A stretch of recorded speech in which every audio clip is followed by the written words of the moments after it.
आज मी परभणीच्या दौऱ्यावर आहे आणि परभणीच्या दौऱ्यावर असताना या देखील परिसरातल्या माझ्या विभागाचा आढावा मी आता 9:30-10 वाजता घेणार आहे आणि या भागामध्ये देखील आमचे सगळे जे आमदार महोदय आहेत, शिवसेनेचे आहेत, महायुतीचे आहेत, त्यांचे देखील MIDC बाबतचे जे काही म्हणणं आहे ते देखील मी ऐकून घेऊन परभणीला जाणार आहे आणि परभणीचा शेतकरी मेळाव्याला मी उपस्थित राहणार आहे. बाळासाहेब ठाकरे आम्हाला सवंगडी समजायचे, आता ते घरगडी समजतात. आमदार खासदारावर अविश्वास दाखल केला जातोय म्हणून आम्ही उठाव केला असं म्हणत एकनाथ शिंदेंनी संजय राऊत यांची टीका केली.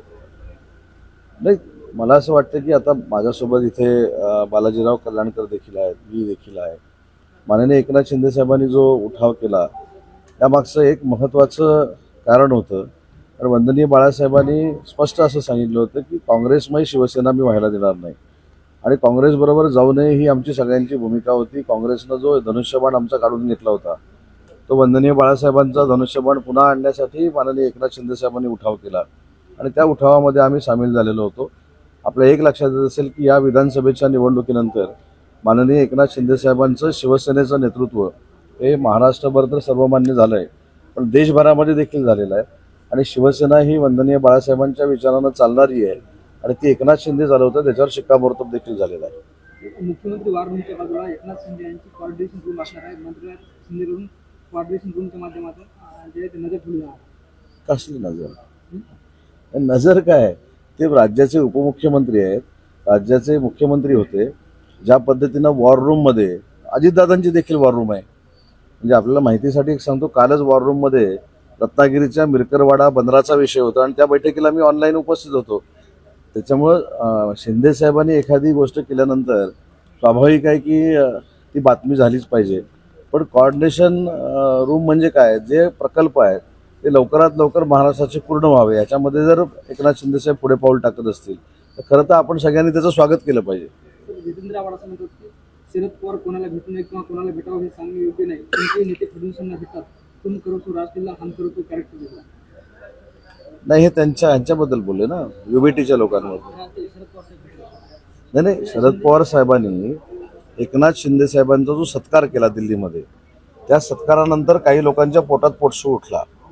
तो सत्कार का झाला तर दिल्लीमध्ये ज्या पद्धतीनं माननीय पवारसाहेब त्या सत्काराला उपस्थित होते आणि त्या सत्कारामध्ये पवारसाहेबांनी एकनाथ शिंदे साहेबांचं कौतुक केलं, ते काही लोकांच्या जिव्हारी लागलं. त्याच्यानंतर आमचे मंत्री प्रतापराव जाधवांकडे जो जेवणाचा कार्यक्रम होता त्या कार्यक्रमाला काही युबीटीचे खासदार उपस्थित राहिले म्हणून काही लोकांना दुःख झालं आणि म्हणून युबीटीच्या खासदारांनी भविष्यात शिंदे साहेबांकडे किंवा शिंदे साहेबांच्या सहकाऱ्यांकडे जर जेवायला जायचं असेल तर आदेश पाळला पाहिजे असं सांगण्यात आलं. मला फक्त आता एवढंच वाटतंय की आता आमच्याकडे जेवायला येताना परवानगी घ्यावी अशा पद्धतीचे काल आदेश झालेले आहेत. भविष्यामध्ये नाश्ता सकाळी काय करावा, दुपारी काय करावा आणि रात्री काय जेवावं याचे देखील आदेश युबीटीच्या खासदारांना होऊ शकतात असं आता माझं मत बनायला लागलेलं आहे. महाविकास आघाडी मूर्त अवस्थेत गेली, घोषित करण्याचं बाकी आहे असं आशिष शेलार म्हणाले. तुम्हाला काय वाटतं? तेच चाललंय ना आता. आशिष शेलार साहेबांनी सांगितलं, ही वस्तुस्थिती सांगितली आणि आशिष शेलारनी सांगितलेली वस्तुस्थिती खरी काय, कारण युबीटीमधले अनेक लोक एकनाथ शिंदे साहेबांचं नेतृत्व स्वीकारत आहेत.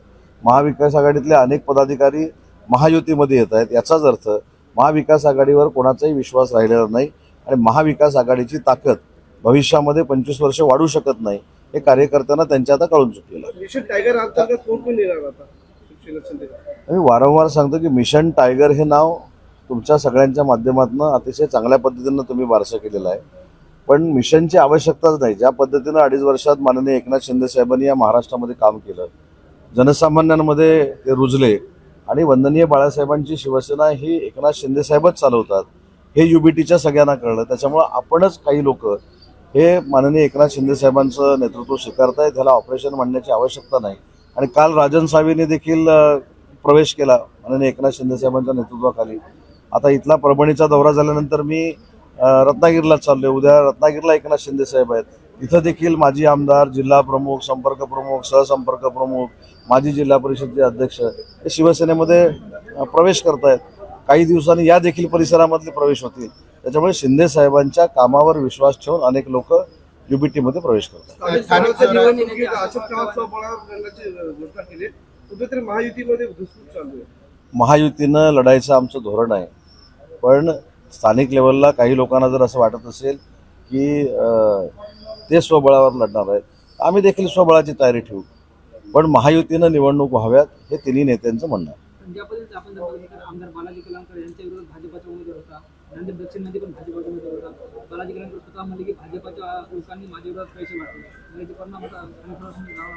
मी आत्ताच आमदार साहेब मला भेटलेले आहेत, माझ्याबरोबर ते आता विश्रामधामामध्ये येत आहेत. जाताना मीही त्यांच्याशी चर्चा करतो आणि याचं उत्तर पुढच्या पत्रकार परिषदेत देतो. मनोरंजनाचं प्रबोधन, करमणुकीचं उद्बोधन, बातमी अचूक, माहिती बिनचूक. पाहत रहा राजमुद्रा न्यूज लाईव्ह.